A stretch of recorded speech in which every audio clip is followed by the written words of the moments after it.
Assalamualaikum warahmatullahi wabarakatuh. Saya Siti Elianita dari Universitas Muhammadiyah Tangerang. Di sini saya akan menjelaskan sedikit tentang ringkasan materi keterampilan menyimak dan metode pembelajaran yang cocok pada keterampilan menyimak. Menyimak pada hakikat dan tujuannya adalah suatu proses kegiatan mendengarkan lambang-lambang lisan dengan penuh perhatian, pemahaman, apresiasi, serta interpretasi untuk memperoleh informasi, menangkap isi atau pesan, serta memahami makna komunikasi yang telah disampaikan oleh sang pembicara melalui ujaran atau bahasa lisan. Ada pula kegunaan menyimak, yaitu 1. Memperoleh informasi yang berkaitan dengan profesi. Kita dapat paham akan suatu profesi pasti karena informasi yang lebih dahulu kita terima dan simak. Lalu yang kedua, membuat hubungan antar pribadi lebih efektif karena adanya obrolan percakapan tanpa sengaja membuat kita merasa nyaman dan lebih mudah mendapat informasi. Ketiga, dapat menyimpulkan informasi yang masuk akal.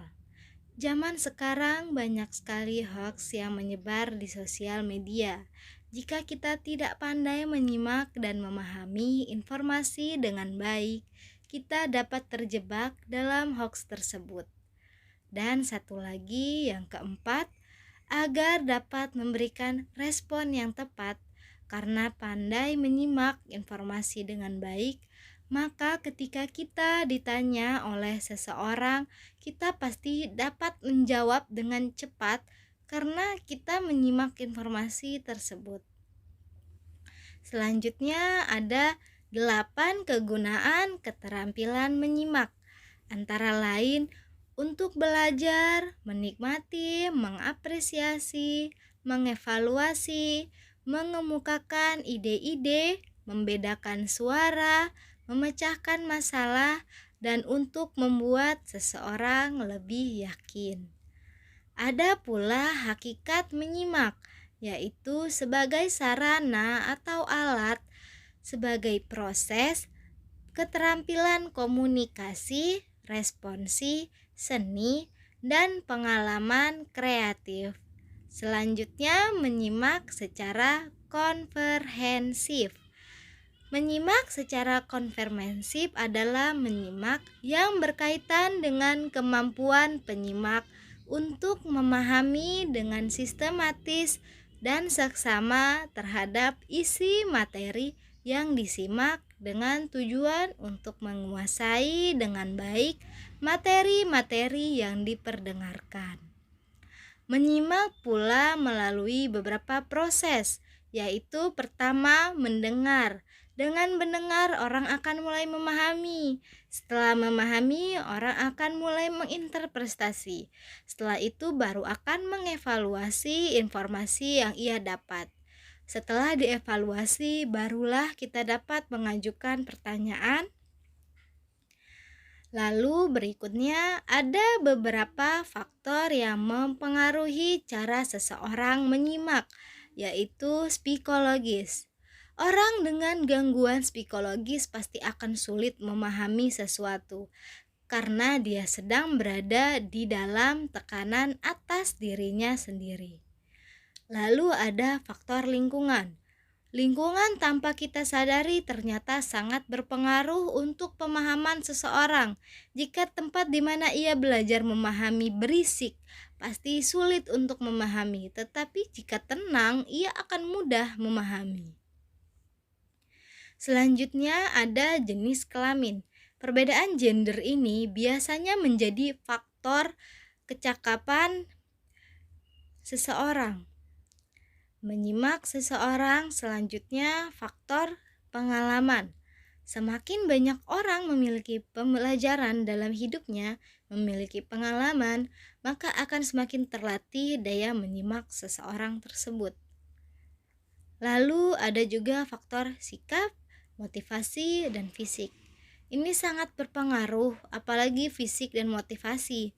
Jika fisiknya ada kekurangan, contoh kakek tua yang kupingnya sudah sedikit tuli, akan sangat sulit memberikan ia pemahaman melalui omongan. Dan jika seseorang hidup tidak memiliki motivasi, otomatis dia tidak memiliki semangat akan apapun. Bagaimana dia bisa mengerti cara menyimak kalau hidupnya seperti apa saja dia tidak peduli? Berikutnya ada unsur-unsur dalam menyimak, yaitu 1. Pembicara.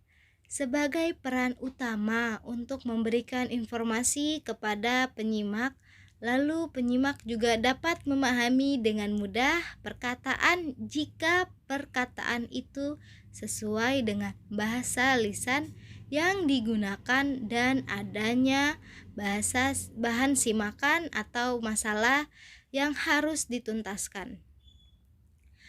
Lalu selanjutnya ada menyimak ekstensif. Menyimak ekstensif adalah sejenis kegiatan menyimak hal-hal yang lebih umum dan lebih luas terhadap suatu ujaran. Tidak perlu di bawah bimbingan langsung dari seorang guru. Menyimak ekstensif memiliki ciri-ciri antara lain 1. Menyimak sosial. Menyimak sosial merupakan menyimak yang sopan yang biasanya terjadi di situasi sosial, tempat umum, orang mengobrol tentang hal yang menarik perhatian orang lain. Kedua, menyimak sekunder. Merupakan menyimak yang terjadi secara kebetulan. Ketiga, menyimak estetik. Adalah hal yang tidak sengaja atau secara kebetulan kita simak. Keempat, menyimak pasif. Adalah menyimak yang kurang teliti. Berikutnya ada jenis-jenis menyimak intensif. Menyimak kritis. 1. Yang kegiatan simakannya yang dilakukan dengan sungguh-sungguh untuk memberikan penilaian secara objektif, menentukan keaslian dan kebenaran. Menyimak interrogatif. Kedua, menyimak interrogatif ialah kegiatan menyimak yang bertujuan memperoleh informasi dengan cara mengajukan pertanyaan-pertanyaan yang diarahkan kepada pemerolehan informasi tersebut. Menyimak eksploratif. Yang ketiga, menyimak eksploratif ialah kegiatan menyimak yang dilakukan dengan penuh perhatian untuk mendapatkan informasi baru. Pada akhir kegiatan, seseorang menyimak eksploratif akan menemukan gagasan baru. Menyimak kreatif. Yang keempat, menyimak kreatif ialah kegiatan menyimak yang bertujuan untuk mengembangkan daya imajinasi dan kreativitas dalam pembelajaran.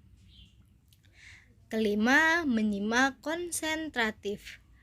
Menyimak konsentratif ialah kegiatan menyimak yang dilakukan dengan penuh perhatian untuk memperoleh pemahaman yang baik terhadap informasi yang disimak.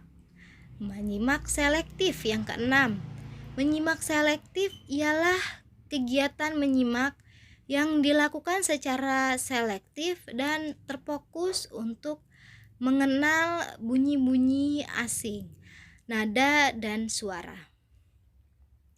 Lalu ada aspek yang mempengaruhi pertumbuhan peserta didik, yaitu pertumbuhan fisik, perkembangan intelektual, emosi, sosial, bahasa, bakat khusus, sikap, nilai, moral, dan selanjutnya metode pembelajaran yang efektif.